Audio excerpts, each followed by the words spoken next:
उपवास कोणताही असो, त्या दिवशी आपल्याला गोड खायची हमखास इच्छा होते. अशा वेळेला खाण्यासाठी म्हणून कोणत्याही उपवासासाठी चालणारी, करायला सोपी, सुटसुटीत, पटकन होणारी अशी आपण आज मलईदार बर्फी बनवणार आहोत. नमस्कार, मी स्मिता साठे दीक्षित. मनातल्या गोष्टी या माझ्या यूट्यूब चॅनलमध्ये आपलं खूप खूप मनापासून स्वागत. आज आपण बनवणार आहे आजपर्यंत कधीही खाल्ली नसेल अशी मलईदार बर्फी, साबुदाण्याच्या पिठाची बर्फी. त्यासाठी मी साहित्य घेतलं आहे. इथे 1 लिटर दूध मी आटवून घेतलेलं आहे. निम्म्यापेक्षाही इथे आपल्याला जास्त आटवून घ्यायचं आहे. 1 कप साबुदाण्याचं पीठ घेतलं आहे. 4 चमचे तूप घेतलं आहे. वेलदोड्याची पूड घेतली आहे. 1 कप साखर घेतली आहे आणि इथे पिस्त्याचे कापसुद्धा घेतलेले आहेत. चला मग ही बर्फी कशी बनवायची ते बघूया. अत्यंत सोपी, सुटसुटीत, पटकन होणारी अशी ही रेसिपी आहे.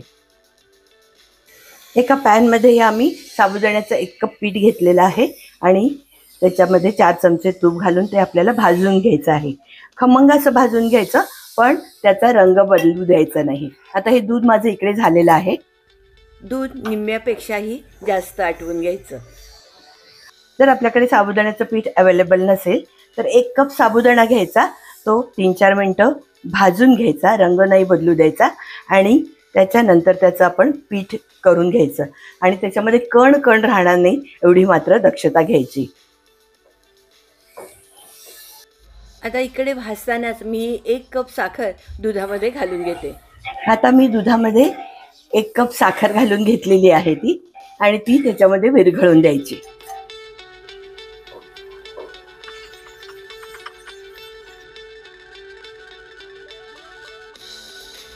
साखर दुधात पूर्णपणे विरघळून घ्यायची.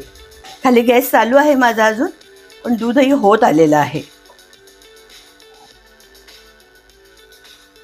दुधामध्ये हवं तर आपण केशर पण घालू शकतो आणि ड्रायफ्रूट्स आपल्याला हवे ते घ्यायचे. म्हणजे पिस्ते मी घेतलेले आहेत, पण तुम्ही बदाम घेऊ शकता, काजू घेऊ शकता, काजू बदामची भरड घेऊ शकता.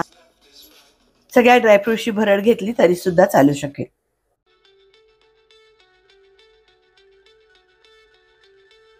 आपण दूध आधी आटवून ठेवलं तर अगदी पटकन अशी ही बर्फी होते.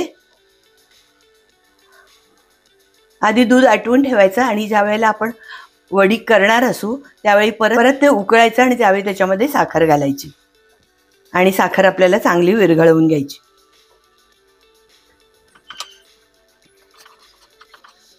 हे भाजून होईपर्यंत आपण एका बाजूला आपण वडी थापायसाठी म्हणून आपला एखादा ट्रे किंवा आपल्या ताटाची पाठीमागची बाजू किंवा डिशची पाठीमागची बाजू तर ते त्याला तूप लावून ग्रीस करून घ्यायचं. आपल्याला बर्फी मलईदार करायची असल्यामुळं आधी तापवलेलं, साय काढलेलं असं दूध वापरायचं नाही. फ्रेश दूध वापरायचं आणि ते आपल्याला आटवून घ्यायचं. थोडासा हे खमंग वास येईपर्यंत आपल्याला हे पीठ भाजायचं आहे. साधारण 5-6 मिनिटात हे पीठ भाजून होतं. आता हे साबुदाण्याचं पीठ भाजून झालेलं आहे. मी गॅस बंद करते, दुधाचाही गॅस बंद करते आणि आता आपल्याला हे दूध ह्या साबुदाण्याच्या पिठात ओतायचं आहे. ते ओतल्यानंतर मात्र आपल्याला भरभर ते हलवावं लागतं, नाहीतर पिठाच्या गुठळ्या होतात. आता मी हे साबुदाण्याचं पीठ खाली उतरवून घेतलेलं आहे आणि ह्याच्यातच आता आपल्याला साखर मिसळलेलं दूध घालायचं आहे. दूध ओतताना मात्र दूध ओतत भराभरा ढवळून घ्यावं लागतं, नाहीतर पिठाच्या गुठळ्या होतात. यातली फक्त ही एकच स्टेप महत्त्वाची आहे.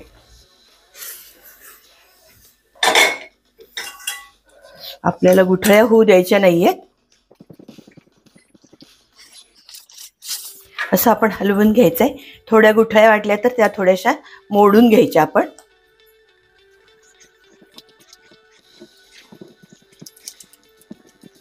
नंतर आपण हे चांगलं घोटून घ्यायचंय. ह्याच्यातच मी आता वेलदोड्याची पूड घालते आणि पिस्त्याचे थोडे कापही घालते.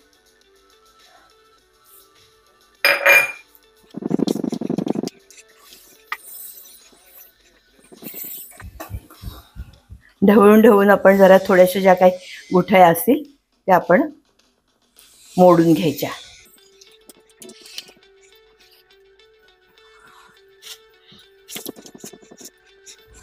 आता हे मिश्रण मी एका ग्रीस केलेल्या पॅनमध्ये ओतून घेते.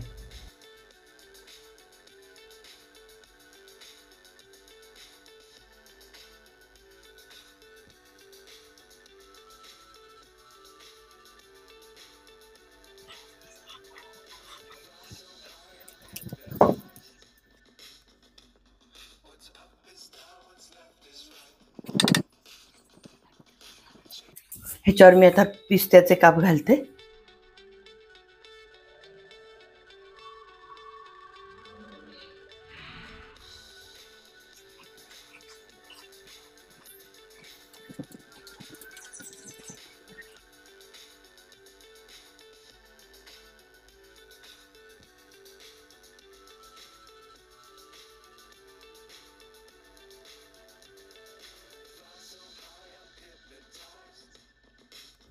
आता मिश्रण आपल्याला फ्रीजमध्ये तासभर तरी ठेवायचं, म्हणजे ते चांगलं अळलं पाहिजे, पूर्ण गार झालं पाहिजे. तास दीड तास ठेवलं तरीसुद्धा चालेल. आणि त्यानंतर आपल्याला त्याच्या वड्या कापायच्या आहेत. आता जवळजवळ 1 तास झालेला आहे. मिश्रण पूर्णपणे अळलेलं आहे. काढून बघायचं, जर थोडं अळलं नसेल तर परत एकदा ठेवायचं आणि मग नंतर वड्या कापायच्या. चाकूला तूप लावून घेतलेलं आहे मी आणि आता आपण त्याच्या वड्या कापूया.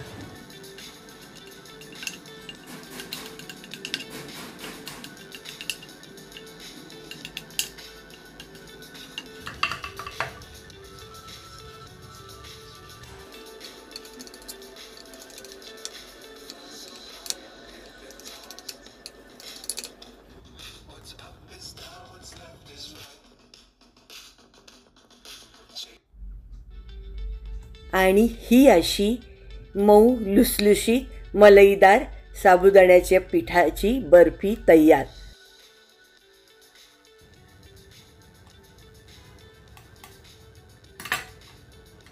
दुकानातली माव्याची किंवा खव्याची बर्फी असते, अगदी तशी ही बर्फी लागते. मुद्दाम करून बघा, खाऊन बघा आणि यूट्यूबवर कमेंट टाकायला विसरू नका. नमस्कार.